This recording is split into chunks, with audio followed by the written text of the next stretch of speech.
Continuamos en primer plano. Mire, se ha reactivado el comercio, claro, con cierto control y seguridad en la frontera con Haití. Sabes que desde el magnicidio, el pasado día 7, pues la frontera fue cerrada, se suspendió el comercio binacional que se celebra tradicionalmente 2 veces a la semana en los pueblos fronterizos, Dajabón, Jimaní, Elías Piña.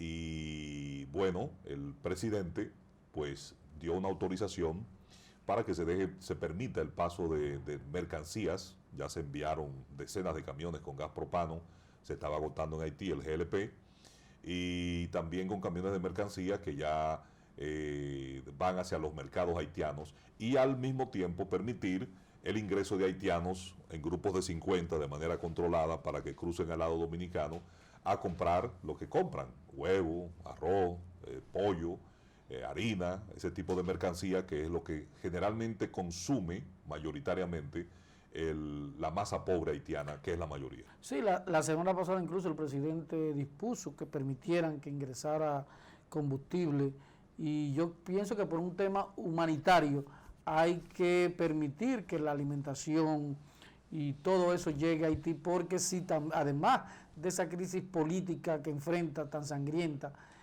usted le agrega una hambruna, la situación es difícil, no solamente para los haitianos, sino también para el gobierno dominicano. Dajabón es uno de los puntos fronterizos donde hay mayor dinamismo comercial, y Carlos Bueno tiene una historia de cómo estuvo la actividad comercial en ese lado de la frontera.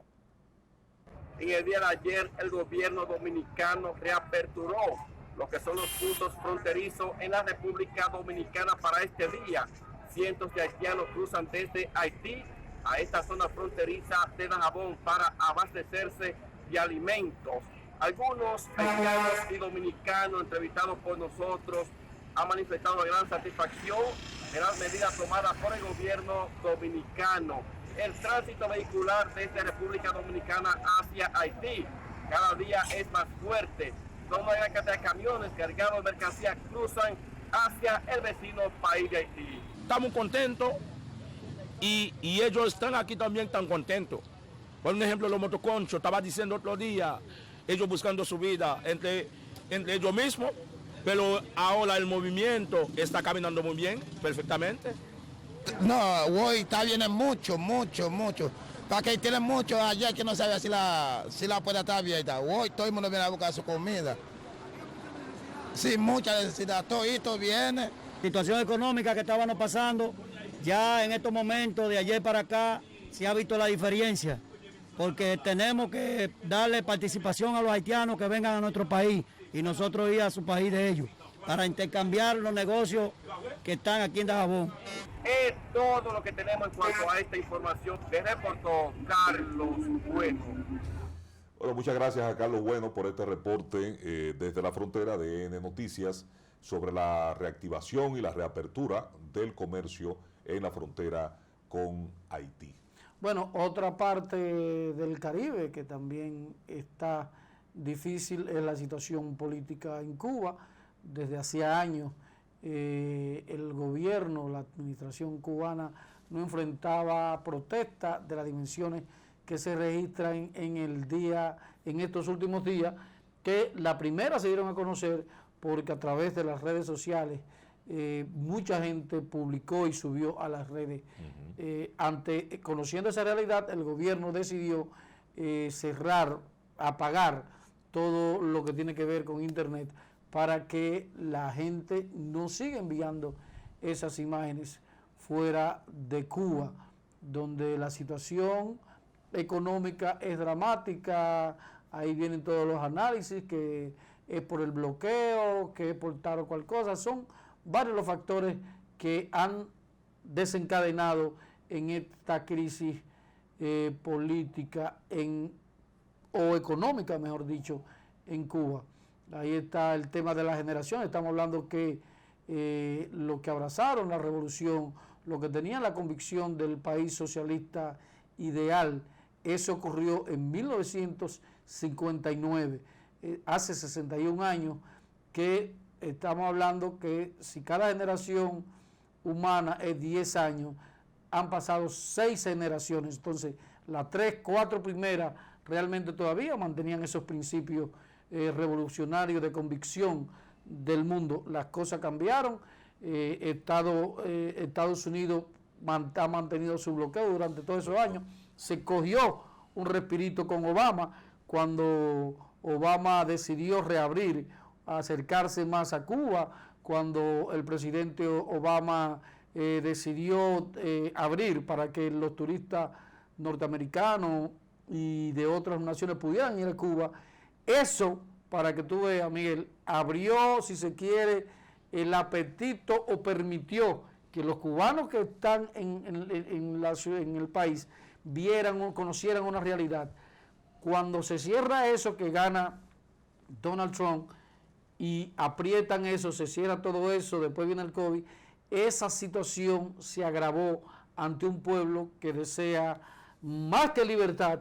Para mí son satisfacer necesidades económicas y quién sabe si hasta necesidades burguesas a los cuales no tienen posibilidades. Cuba no había vivido una manifestación como la del domingo, y el internet ha influido mucho en eso, porque esas chispas se van incendiando. Cuando tú dices, se prendió Cienfuegos, se prendió La Habana, la gente va saliendo a las calles. Mira cómo estaban inmediatamente en Miami, se tiraron todos los cubanos a la calle.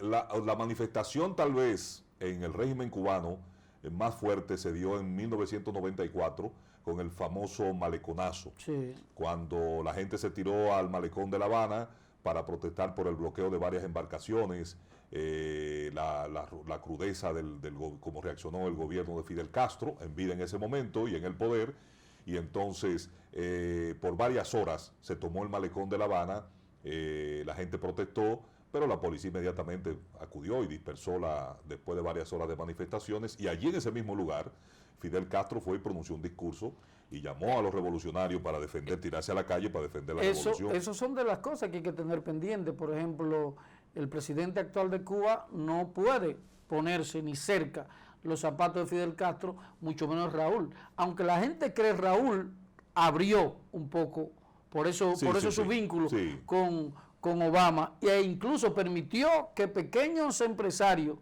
y comerciantes se activaran claro. en Cuba y hacían negocios.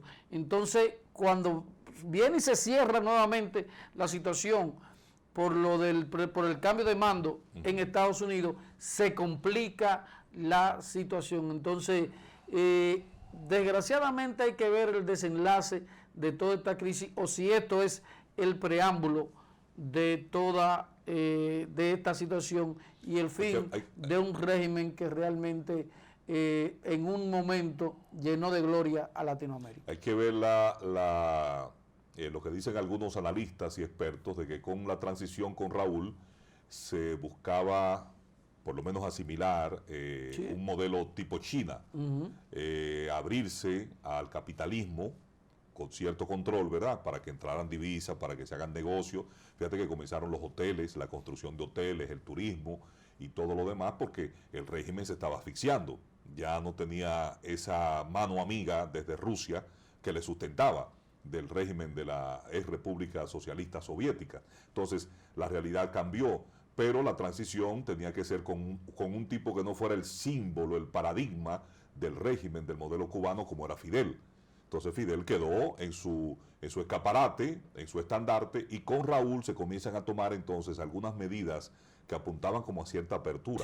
Pero con el cambio en Estados Unidos y nuevamente el estrangulamiento y solamente permitir incluso a entidades que se le permitían envíos de ayuda, como entidades religiosas, las iglesias, que por ahí se envían muchísimas ayudas al pueblo cubano, se les prohibió y se les puso límites para el envío de ciertas ayudas. Donald Trump incluso exageró o aplicó brutalmente el embargo, porque hay un tiempo que aunque sí se mantenía el embargo, no era tan rígido.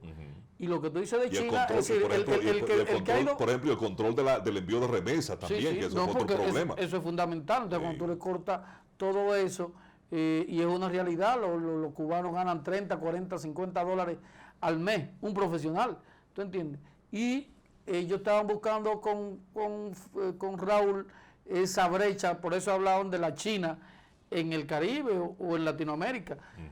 Usted va, cualquiera que ha viajado a China, usted va a Shanghái, hermano, mire, usted no tiene nada, ahí hay carro deportivo, ahí hay de todo lo que tienen ustedes los capitalistas. Ustedes los burgueses, Ahí, pero ahí, sí, ahí, en Shanghái. sí, váyase para los otros lados, Sí, que sí, se pero va a encontrar eso ahí mismo. está el desarrollo. Los chinos son los chinos. Y todo, No me esté quejando que controlado. le pusimos usted la vacuna por eso, por los chinitos. A $20 nos lo vendieron. $20 Sí, y 19, más cara que la Pfizer. No más cara que la Más Pfizer. cara que la Pfizer. Por la Pfizer No trajo ninguna. No, Es decir, no. ¿cómo que no más cara? Su asunto, su antiimperialismo y su antiyanquismo. Pero ¿cómo? Estamos hablando de puro negocio. 100 botellas. Estoy hablando de puro negocio. Espérate, 100 Estoy hablando botellas de de puro agua, negocio. yo la vendo a 10 pesos. Y Y esto usted la vende a 5. Y yo le doy la mía al camarógrafo ¿Y o sabe al qué? productor. ¿Y Y usted no le da nada. sabe- ¿Cuál es más cara? Envía Pero el ¿sabe pueblo qué? ahí. ¿Sabe qué? Y el problema entonces de la capacidad, la efectividad de la vacuna. Tanto es así que han dicho, no, ahora hay que poner una Eso tercera dosis. es un invento del imperio. Yo no sé. No, Eso es un pero invento. no fue del imperio, eso fue de aquí. Sí, pero desde aquí. Del imperio de aquí. Pago, sí, claro. Porque no encuentran qué hacer con esas 20 millones de vacunas ahora. Es un invento. ¿Qué dice la Organización Pues Mundial de la Salud? Yo se lo dije desde un principio que era un Ah. invento. Pero usted el que está, usted el pro vacuna. No, la vacuna y la. No, yo estoy de acuerdo con los norteamericanos. A mí hay cosas que no me ¿Usted puso gustan. la tercera? No, que no me la voy a poner tampoco. Ajá. No. Ah, pues usted es un antivacuna. No, yo soy un pro vacuna. Ajá. Pero por lo que dicen, oye, la ciencia es la realidad de lo concreto. Entonces, si, por ejemplo, usted es religioso, usted cree en Dios, pero Dios no. ¿Por qué los científicos dicen que no creen en Dios? No. Eso es pero un error suyo. Está bien, pero alguna gente dice que no creen en Algunos Dios. científicos Está bien. dicen no creer en Dios. La Por mayoría de los está bien. científicos creen en Dios. Claro que sí, porque es un problema de fe, pero lo que estoy diciendo, ¿cuál es la teoría de ellos? No, porque no es comprobable y si son agnósticos, ni siquiera no llegan ni ateos. Dice, bueno, como tú no me puedes comprobar de que Dios está ahí y yo no te puedo Y comprobar. yo soy un científico. Porque claro. la ciencia es eso. Entonces tú no puedes ser que el ministro de salud, que es un científico, que pastores médicos científicos también, Ajá. dicen que es así cuando no hay un estudio ¿Sabe por qué? que determine ¿Sabe por qué? que eso debe ser así. No, ¿sabe por qué? Porque cada quien se va a su experiencia subjetiva. La OMS no es Dios, no es palabra de Dios, se equivoca muchísimo, pero es el organismo rector mundial pero- a nivel de la salud. pero- No, vamos a estar, pongamos las cosas claras en su Sí. contexto, ¿verdad? Ah. Y cualquiera se puede equivocar, los científicos se equivocan. ¿Usted sabe cuántos medicamentos se han puesto y se han vendido y le han puesto a uno y uno ha usado y después le dicen, no, ese medicamento sí. ya lo sacaron porque tenía una sustancia que producía cáncer? ¿El qué? No, pero ya hace tiempo que los médicos lo estaban recetando. Pero después, a los años, se descubrió, tal vez se sabía cuando se aprobó el medicamento, y donde quiera hay corrupción, y eso lo obviaron, y entonces después nos dicen... O que el efecto no iba a ser tan O que negativo. el efecto no iba a ser tan negativo. O que había que Pero esperar, entonces. por eso es decir, yo Ahora, consulté a un médico y usted me dijo, óyeme, porque entonces ahí es la discusión de lo mismo, se no vaya el programa en esto. ¿Cuál es la premura de poner esa vacuna cuando usted ve que los que están adelante no lo hacen? Eso es igual que usted llega a una guagua, usted llega a un autobús, ¿verdad? Lleno de gente. Hay un asiento vacío. Y usted viene de tigre corriendo y se tira en el asiento. Apuesto que está embarrado. Se ensucia. Porque no puede ser que haya 20 pendejos ahí que quieran ir parados en la guagua. Lógico, lógico. Entonces, Mire, cuando yo vea los países desarrollados poniéndose en Inglaterra de verdad, porque no, que si yo que los de Emiratos, no me hable de eso. Que Estados Unidos, ¿qué dijo Biden? ¿Qué dice el asesor médico de Biden? El que sabe. Dice, no, eso todavía no se ha demostrado. Hay estudios que estamos en eso. Bueno, lo que dice la OMS es no se apresuren a Exacto. ponerse la tercera dosis de la vacuna. Y Ya. mucho menos a cruzar dos tipos de vacunas. Porque es así, ¿o no? De que científicamente se diga Mire, que sí, yo voy a traer un doctor y me lo voy a poner aquí. Mire, tal vez para en el público. mañana hay problemas con el aumento. ¿Qué pasó con el No, aumento? lo vamos a dejar para mañana porque ya el tiempo se nos fue. Bueno. Gracias por acompañarnos. Nos encontramos en Primer Plano mañana. Hasta mañana.